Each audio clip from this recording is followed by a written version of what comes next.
Hello everyone and welcome to another edition of Learning in Bits. In this session, we're going to continue from where we stopped, which was unwrapping this mesh, preparing it for export so that we can texture it in a program like Photoshop or Substance Painter. Now I've gone ahead to unwrap all of these. If you are not sure how it's done, please check out the previous video on unwrapping. That will give you a very good idea on the process.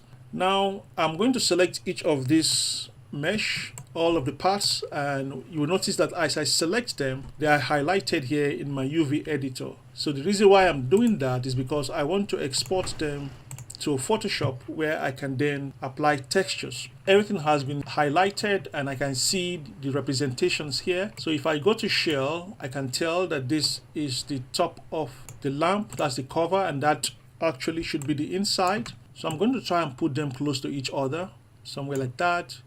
This is the lower part of the lamp stand, so I'll bring it down a bit.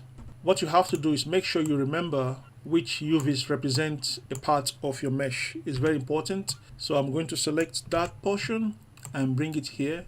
If I zoom in, you notice that there's a green line here and a red line. This is the 0 to 1 space. We want to make sure that everything we're going to export here in terms of the maps are in this 0 to 1 space. Otherwise, you're going to have some challenges. This is the base of the lamp. I'll bring it here. And I think that's the bottom part of the lamp. I'll put it there. This represents the bulb. I'm just going to apply a texture, a random texture on that one. So I'm happy with that. This represents the ball here for the lamp head. I'll put it there. And that represents the ball in the middle. So you can see now that I have all of my UV maps sorted and they're all into the 0 to 1 space, and I'm happy with that.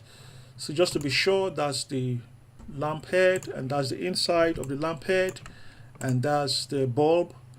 That represents the neck, and that's the waist region, and that's the bottom part of the lamp stand. Okay, so everything looks good. That means we're good to go. Now, this other aspect of the process is quite important because we want to export this to a program like Photoshop or Substance Painter to apply textures. Now, I'm going to select all of these UVs, and there's this option here, which is the UV snapshot, and I'm going to click on it once. You want to also make sure that you have saved this project properly. Normally you want to set project and choose the one that is appropriate, or choose the one that you have been working on. Okay, you will see now that the UVs are automatically going into the images folder, and what you want to do is make sure that your image format is PNG and not Maya IFF. PNG gives you transparency so that when you start texturing in Photoshop or Substance Painter, you can see through the maps. And the next thing you want to do is apply and close.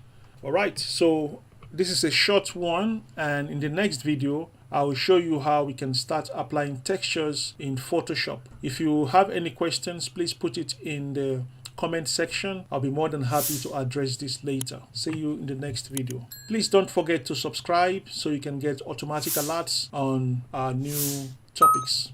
See you in the next video. Bye for now. Take care. Bye.